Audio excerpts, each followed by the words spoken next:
I looked at this saying, all right, maybe there's this GLP-1 that I can really get the medical industry and the fitness industry finally together because for 40 years we've been trying to build wellness programs and we could never really get the medical industry to buy into us as a in the early days they thought we were selling snake oil, right? Bob Thomas has spent 44 years being early. He pioneered recurring revenue models in fitness back when gym owners told him nobody would hand over their checking account.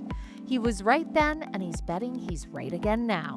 After COVID gutted the industry, Bob went all in on GLP-1s before most people even knew what they were, built the technology, lived the protocol himself, and launched NextGen MD to finally unite the medical and fitness worlds under one roof. Today, he's scaling it and just getting started. Before we get to the topic that's been dominating every industry conference over the last couple of years, be sure to hit like and subscribe. We have new podcast episodes weekly featuring industry thought leaders and influencers. I'm your host, Chrissy Van, and this is ATFW. My career started with Club Corp 44 years ago. So that was the Nice. first 10 years. And then I ended up starting my own company. It was a marketing company and we focused on recurring revenue for gyms. And so, so then we built that. I built that and I built all the technology around it because back in 88, 89, Gold's Gym and Powerhouse Gym and World Gym were just starting. I think Gold's might have had 50 licensed at that time. Powerhouse had maybe a dozen. And I grew up with Will and Norm Davish. So we grew up together as kids. And then World Gym was just starting out with Arnold, financing Joe Gold. And so they didn't really have a reoccurring model. And coming from the country club business, and we had business clubs and we had, I was part of the fitness side of it. So I ran their fitness division we had what's called the university clubs. And so we did reoccurring revenue. It was our model. And there were some clubs doing out there that were chains, but the independents didn't have anybody to teach it to them. So I actually built a whole model of how to actually go into a club, do lead bowls, get, leads, bring in my team. We'd sell memberships and it was all reoccurring. And so that's how and I moved from Dallas to Santa Monica just to do this business. Yeah. So I quit Club Corp and then decided to do it and then went out there and started. And it took me 100 clubs told me they didn't know what they thought I was out of my mind, that nobody would give me their checking account. And, they tried lead bowls and they could only get like 10 or 5 lead bowls out. And, they got 2 leads a week and scrapped it. And these gym owners, because they were all running up, everything was on a 3x5 card. You bought a day pass, a week pass, it was all, back in the dinosaur ages. So I had to take them out of the dinosaur ages and bring them into it. But it took me about 100 no's to get my first club. And it took me from Santa Monica all the way to Victorville, California to get my first club to believe in what I was doing. So, so that's kind So of all. no hustle, right on. Yeah, Bob yeah. Thomas, I love a podcast that starts before we even decided it started. Should we just dive in? Because you kind Let's of do did. it. I Mhm. love it. Yeah, Because I kind of want to jump off yeah, from exactly what you said. yeah, I think when GLP-1s entered the conversation a couple of years ago in the fitness space, there was still a ton of hesitation. It yeah. was, what is this new thing? Are we going to dive in? Are we not? And Mhm, at this point, it feels like if people aren't investigating a strategy or understanding mhm. how they're going to work alongside it, they will be the dinosaurs that you Yeah. just spoke of. So, how about you tell me about what got you into this space in the first place, and not just in the space, but wanting to go all in on the space quite early in relation to the rest of the Yeah. industry? Yeah, great question. Is a good lead into, I we're come during COVID, we got killed, right? So in July of 21, I got introduced to the GLP-1 right when it got FDA approved. A gym partner of mine, and I think I've told you this story before. You'll hear it again, but contacted me about this GLP-1, and he introduced me to it. And I, did a lot of background check on it. I went through some presentations of different groups that were just starting out. There really wasn't a model there. But I looked at this once I got through some of these different groups that were trying to get into it. I looked at this as a personal training model. The industry really got decimated during COVID. We lost probably 50% of our trainers, and a good, part of our revenue came out of that. And 30% of the gyms totally went out of business. So, coming out of there, I looked at this saying, all right, there's a solution here. We lost and we lost a generation of trainers too. So I looked at this saying, all right, maybe there's this GLP-1 that I can really get the medical industry and the fitness industry finally together because for 40 years, we've been trying to build wellness programs and, inside our clubs and, offer all these different benefits to different, insurance companies and different corporations, but we could never really get the medical industry to buy into us as a, in the early days, they thought we were selling snake oil, right? In the late 70s and early 80s. And so we really had to really manage this relationship slowly because it was a slow drip going on because they didn't believe in us. Once they could figure out, but this drug, I looked at it, this product. I want to use the word drug because it's really a great product, and it can fill so many holes that once I got through the science and I could get my arms wrapped around this, how does this really work? And put some, connect some dots and how to do it. But it was really the way I built it was really for a trainer model. And to really bring it into the gym, not only for the standpoint of how do we build connectivity, how do we bring the medical field into the fitness, facilities and our four walls. And that's what we were able to accomplish over the last 4 years is keep building onto that, understanding and, the philosophy that I said is let's bring it back to the gym, but let's not be afraid of it. Let's embrace it. Let's get all the team members together on the medical side, on the fitness side, and let's marriage this and really put together a comprehensive program. And that's what we've done at Next Gen for the last 4 years. Well, you talk about what you did in the '80s and getting all those no's. Yeah. What have been some of the no's that you faced trying to bring this into this space? Because again, like I set it up the way I did on Mhm. purpose. There was that air of Mhm. either hesitancy or the people that really kind of understood this is going to be the next big thing. Yeah, it's a great question because another great question because back then I had all those no's, but I built a system. I built a presentation, and I just took the playbook that I did, 35 years ago, and rewrote the playbook to today. And really, the same thing happened. Is that it was funny because we first went through our first year of proof of concept. I first built the technology to support the gyms because I had to build a CRM and it became a multi. I built it as a multi-tenant CRM, and so I could take each club and single out each club and have their own CRM, and then we could transact. So it took me a year to build that out. Then it took me another year to do the proof of concept. So once we got through the proof of concept, I opened it up to the on LinkedIn. I had my team. We have a media team, internal media team, and they took the lead and managed my LinkedIn profile. And just happened to be 2 weeks before Ursa 2 years ago that we announced that we were doing this. It wasn't by it was just an announcement that I was in the business, and we got some really bad feedback. Like my team never heard of Ursa. They HFA, they didn't know what this was. They came to me a couple times. Have you heard of this Ursa? I said, yeah. Are you going to go to it? There's some people that are pinging you about going to it. And I said, no, we're not ready for it. And then they came back to me a week later and they said, no, you really might want to. There's some people that are concerned about, actually guys that you hired 30 years ago that own gyms now and that our CEOs, have some real good questions for you. And they're not pleasant questions either, some of them. But I go, what? I go, no, what? Now you got my attention. I said, let's do this. Put a teaser out there. If you can get me appointments, then I'll get on a plane. And this was Thursday. The next day they came back to me and said, well, we have 22 appointments. Is that enough for you to get on a plane? I said, absolutely. So I ended up coming. And one of the first appointments I had was a gentleman I had hired out of college, and now he owned a chain of clubs in California, and he was part of the Rex Roundtable group. And the whole Rex Roundtable group that he was involved in had big concerns about GLP-1, and they had been really talking about it.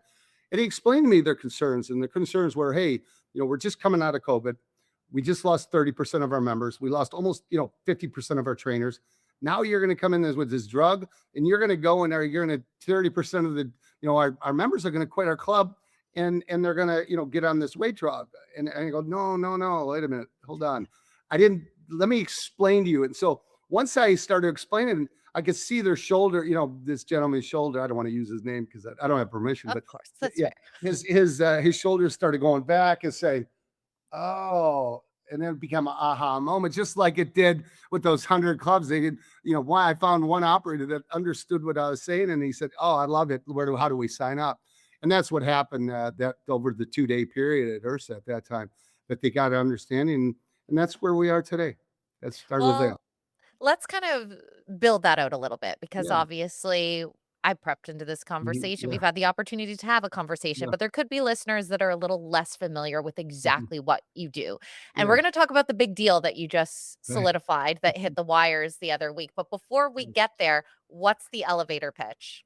Yeah, the elevator pitches. So what we built is we built a full technology vertical stack. So we built our CRM, which is our multi-tenant CRM, so we can do rev shares with gyms, but then we bring them back into clubs. But the other part that I'm real proud of is that we built a network provider for clearing with the whole doctor and practitioner platform. So we have that. So once you get into our system and you get connected through our gyms, we have another beautiful product called the clearance product, which is all technology too. So we can get you in front of a practitioner or a doctor within 10 minutes. We can schedule, get you in there. You either go do a video call or you can do what's called async or synchronicity. And then you can either go forward that way. The other product that we just launched too is a EMR. We have our own EMR that we built, and it's a whole enterprise system. And we have what's connected to that storefront, a digital storefronts. And now we white label it right through the gyms. Now we can take them right into a virtual product offering where we have DotFit as our partner, for nutrition. And Nextern was based upon four principles. It was based on medication, nutrition, which is DotFit, our partner. Then it became the fitness side, which we bring them back in the gym, and the education side. And I'll go over some products that we're possibly going to be working on too as well. A peptide university and different things for the education side of it as well. But that was so then we built the storefront. Now the digital storefront. Now all of our products, all of our GLP-1s, all of our peptides, and we do our own GLP-1, compounding, and we have our own blends and we have our own products that we have ourselves that are unique to the space. And then in that storefront, you can buy DotFit, you can buy all our products, the GLP-1s. We have Retta, semaglutide, tirzepatide. We have all the different peptides, MOTS-c, NOD, NAD, all the different products individually, or you can use our blends, and they're very specific for an outcome. And that's the way our product is. And then we have our pharmacy platform where it's all technology too. Once you get cleared by our practitioners, then they're able to go and get your um, product, loaded up in the pharmacies, and then the pharmacies deliver it overnight to the home of the gym members. So that's kind of what our system is and our platforms and how we partner with gyms. So it's all in one and it's a turnkey solution. All Well, in one, and they get to kind of white label it as yeah, their 100%. amazing. So, and that's where the digital storefront comes in. They're able to white label it. And we have a branding book also. We just went through a full branding exercise, our company did, and found that they have that. So then they can build off of that. Their tech people can build their landing page, which, would be their web page or whatever, how they want to position it. And then that feeds it. And the other thing is our chief medical director, we have all 50 state licenses. So we're able to operate in all 50 states as well. Wow, how long did it take you to secure that? You Wow. talked about door knocking early in your Yeah. career. Let's talk about what's the modern day door knock like for you? Yeah, that's there's only 18 doctors that have that, all 50 states in the United States. So my chief medical director, he acquired those over a period of time, and uh, he's my partner in that space as well. Just a little tiny bit of work there, eh?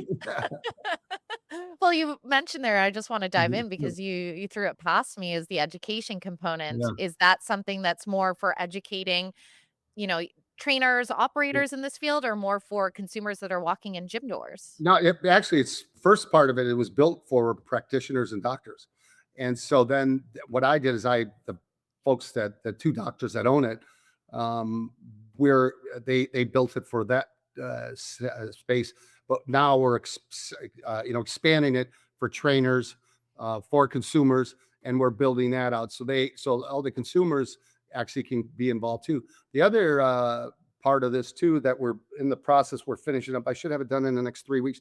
Is actually Dr. Ian Ellis. You might know him on LinkedIn and Facebook. He's part of our tech team.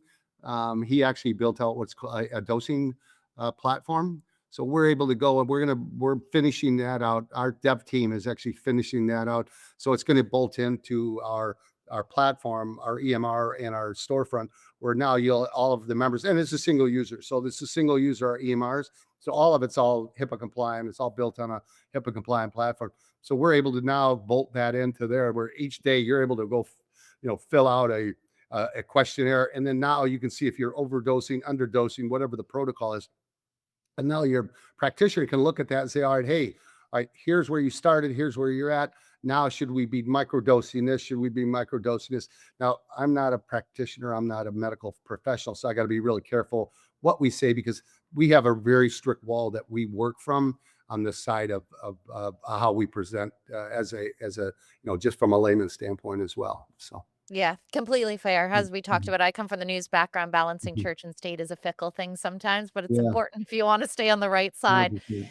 It's interesting though, because in this space, there's a lot of people that are going the other route consumer wise in regards to obtaining black market supplements, black market peptides. So it really shows there's a massive need to have this above board and a clear Mhm. cut pathway for consumers to do this. And ultimately, that's gonna create more and more opportunities for operators. So talk to me a little bit about the size of the opportunity now, because I know everyone in the fitness industry says this is the next big thing and it's happening now, but you, I'm sure, have data points of why, if people haven't considered a strategy jumping on board, now is the time to not become that dinosaur. Yeah, because now it's like, and it came out last Friday. RFK Jr. and the administration are taking 14 of the 19 peptides off the gray list, and they're going to be now, and it's going to really. You mentioned there's some dark sides to it. So there's what's called research only. I never jumped in that space. It was very attractive for a lot of people, but I didn't look at that as being any space we wanted to be in, because everything we have is all compounded from an FDA approved facility and all inspected, and it's all coded, and we have all testing for everything we do. So that was never attractive to me, but a lot of people went to race on that and they've done really well in it, but it seems like that's going to go away. And a couple of the big players in that space have shut their doors in the last 2 weeks. I'm sure you're aware of that. So we just picked the right lane and wanted to stay at where we went real slow, and we built it, and we were a highly compliance, and we stayed in the compliance standpoint. But now, because it's so mainstream, I mean, when me and you probably talked 6 or 8 months ago, nobody even knew what peptides were. Mm. 2 years ago, when I started talking in the industry about GLP-1, they didn't know what it was either. So the beauty is that if we can stay in the highly educated side of it, and we're going to white label this peptide university too as well. It'll be part of our part of our stack too. But they'll be we'll be white labeling with that group. We should have that pretty much done here in the next couple of weeks, where we'll be able to start building out the trainer part of it and the consumer side of it as well. Well, another thing that you're building out, because who doesn't like to keep their schedule stacked, which so appreciative you made time for the podcast amongst all this, but I couldn't help notice going on the wires as I do daily and seeing your big announcement with UFC Gym. So for those that haven't had the opportunity to catch up, tell me a little bit about what is happening between this partnership. Yeah, early about a year and a half ago, UFC, the gym side of it came on. Adam and Mark owns, UFC. We took the first step in doing their corporate clubs, on our CRM. So the first club first part of it, we set you up in our CRM, and then we start transacting, and we do a rev share. So we started doing work with them about a year and a half ago. And then right before Thanksgiving, Adam had called me up and said he just had a meeting with Mark, and that uh, they had a proposition for me, and that they've been working with me for the last year and a half. And they've had several peptide and GLP-1 groups come to them and try to get into the UFC brand. And they had entertained them all and looked at see what everything was doing, what everybody had to offer, but nobody had everything that we have. And because we had the year and a half relationship, and we've had a great relationship with them, they said, you know what, why don't we talk more serious about going and doing something as both entities coming together. And so I ended up flying to Vegas the next day and meeting with Mark and Adam. Yeah, Adam and him driving there, and he goes, "You really going to fly?" And I go, "Absolutely." I said, "I'll be more than happy to." So it was like trains, planes, and automobiles for me, because I'm coming from Dallas, and there was a big storm that came through Dallas, and they had knocked out they had canceled like 1,000 flights that day, and my flight was actually the only one that got out that morning. And so Meant to be. yeah, it's meant to be, right? And so by the time I got to Adam and Mark at the meeting, they seen how worn out, and they were laughing. They go, "Oh my God, this is crazy." So we met and we decided that the entities should work together. And so myself and Mark and Adam decided to start a new company. And then that new company is owned by both groups, and that group is now going to do some pilots inside of UFC. And we formed a new co, and that new co, their team and our team have been working amazingly together. I mean, they're just an amazing team, and our team loves them as well. So we started this going live with our project management about 3-4 weeks ago, and now each team has their own meetings, and now we have a roll up every week. And our goal is to have Torrance. We're going to use Torrance and Corona as our pilots, and those pilots will be. We're looking at a May 1st date, and then after we get through the pilot, then we'll. And we're converting all the recovery centers in those. That's our goal, is to convert the recovery centers and add on to the recovery centers and make them legitimate longevity clinics. And that's where the technology that I have is we can actually operate as a clinic, and actually just take our technology, fit it in there, and that's seamless. And then we can just convert them real simple, and it's very seamless. So It really seems like throughout your career in the space, your special feature has been seeing the blind spots that not everyone's looking at any given time. And much like you said, the last conversation we had about 6, 8 months ago was all around peptides when no one's talking about peptides. What's the blind spot now? Without giving away, I'm sure something you have cooking up your sleeve in the future, but where are the blind spots we're missing? well, the blind spots, I think, is the education part. I think that's where the consumer and the trainers, and that's where we're really going to focus on when we do the peptide university, is that we really focus on educating the trainers along with the consumer at the same time, where they have a portal where they can go on and they have a single user. They can start doing video. We can start, it starts, seeing our information videos on education. And this platform has some amazing, medical doctors that are on there that specialize in specific areas. But I think the blind spot is that getting that these other organizations that are in the space don't have access to that, and nor do they have the wherewithal to be able to get that. And I think that's where they'll be, where the customer for them will probably not be able to see the and exercise in that space as well, where that's the blind spot for them, but it's not going to be a blind spot for us. So Yeah, that's fair enough. exactly. How important is it for the industry to understand how you talked about there's that lane that we must operate in and the lane that Mhm. we shall not cross? Do you think we have a good handle on that right now, or are there some actors in the space that could muddy the waters? No, it's definitely, and that's why we've taken the approach that we've taken, and the timeline of and the technology that we built along the way, is because the whole idea that I don't mind the competitors. I mean, we're blessed. A lot of people are looking for leads. We're overwhelmed with leads, thank God. So I guess it goes back to the '90s and late '80s. Why I did the reoccurring revenue model is because there were so many bad actors, and that's what got my attention about is clubs would go on. I would read Muscle and Fit, and I was an addict to read Muscle and Fitness and Shape, and I became good friends with Joe Weider as a young man too. I was, open door to him, and I questioned him. I always counted the Gold's Gym ads every month in Muscle and Fitness and what the addresses were. I'm kind of a nerd when it comes to that, and I would see some of them come off, and I came to Joe, and now another mentor of mine was Ray Stern and Bob Del Monte. I go to him, and Ray Wilson, and I go to him and say, why they come off, and why do they go out of business? Well, they said, they don't do the recurring model that you have. They don't have a business model that has a sustainable model, and they go out of business or undercapitalized. And that's what got me into that too. And it's the same where we're at today. Is I want to make sure that the bad actors, that we take the bad actors and don't let them get into it, and we set the bar so high and the standard so high that they have to either they get into it or they'll be out of business, or that the consumer won't trust them. They won't have the trust factor in the consumer as well. So, Yeah, fair enough. Well, even as you've seen people step in the space, because for a while it was like, who's going to do it? And looking around, and we've seen a couple enter the arena. And then obviously this announcement was a massive one, but it mhm, also had a personal tone to you. And I was chatting with you before we got started here, where I was like, number one, one of the things I've loved about this space as a whole, my career has taken me to interviewing mhm, all different types of business leaders. And the thing about the fitness industry that stood out for me for the get go were that anyone in the C-suite practiced what they preach. They believed in what they do because they do it for themselves as well. And in this instance, you're very open about your GLP journey. So talk to me a Mhm. little bit about taking that step and deciding to have the curiosity of what could this do for my health and wellness? Yeah, I was right when I got introduced to it. We were coming kind of, we are coming out of COVID, right? Or in the middle of it and getting ready to come out of we thought, right? And so I'd already gained a little bit of weight at that time.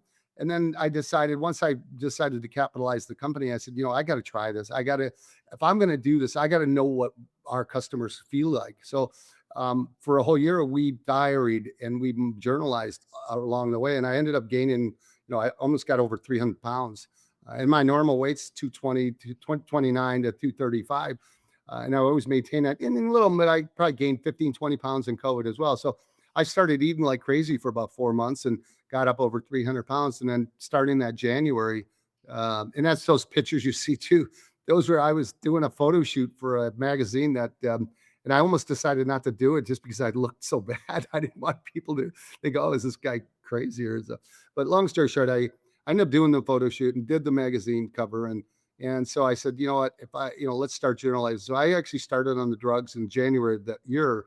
And we went for the first 3 months. And I got on the semi blue tide for the first 3 months. And I lost about 30 pounds. But what scared me was the muscle loss. The muscle was amazing how much I was losing muscle tissue. So I ended up getting introduced to that's how I got introduced to the other side of the peptides was MOTS-c. That was the first peptide I got introduced to, and that really develops lean muscle tissue. So I'd been coached by a gentleman that had a lot of experience in it. So I got on the MOTS-c, and then I changed over to tirzepatide, and then I started losing the other side. I mean, I lost 75 pounds within that year, but I was able to maintain the lean muscle tissue during that time. So that was kind of the journey, and we really worked off that. And out of that came our 30-day manual for how you eat, and we put together all kinds of recipes. We have a cookbook as well. So for GLP-1, so you're able to have all these educational tools along the way, and those were the foundation of how we actually launched Next Gen MD360. So Wow. yeah, I mean, they always say you can't sell something you don't believe in. And I can't think of a better way to get completely bought in and also just know the customer journey and meeting people where they're at. How many times do we hear that at a conference? So yeah. you're the epitome of that. Right. Well, then it goes to, you ask about that wall, right? Well, then I had brought on a consulting group from day one too that specializes in pharmacies and medical practice. They build those. So I brought them on from day one to make sure everything we were doing was actually certified. So all of our, presentations were scrutinized and making sure that that wall was, really apparent. That you can't cross over and what you can see and what you can't see. So along the way, we've actually been, made sure that everything we do is in compliance. And we have an internal, compliant team as well. I think you've met Ben before, and he'll be at the convention as well. But we really make sure that what we're doing is all scrutinized as well. Well, we talked a little bit about some of the potential blind spots, but let's end this conversation on the positive note. When you're looking ahead, you're scaling this with UFC after the pilot programs, and I'm sure have some lofty goals. So, what's exciting you most for your lane in the industry right now? Yeah, I think this partnership that we have with Mark and Adam and the whole group that he has, how we can actually you know get it to scale first, and then roll it out through all the channels that he has, and then outside channels that that we can go and impact. But just to make sure that the all these actors that are trying to get into space, if they're good actors, well, I've been a great proponent of some of the groups that are in the space and help them, and I have an open dialogue with them, and I don't look at them as competitors. I look at them as peers that we should just be doing the right thing all the time. Is that fair? That is absolutely fair. Bob Thomas, I am beyond appreciative with the laundry list of things you're tackling right now. It's just such an exciting brain to pick because I know you've been at the forefront of this space for some time and someone that's lived it. So thank you for taking the time today. Thank you, Chrissy. Appreciate you a lot. Have a good one. Stay fit. Stay informed. Keep your fitness business in shape. This is the ATFW podcast by Chrissy Van. Find us on LinkedIn, like, share, and follow.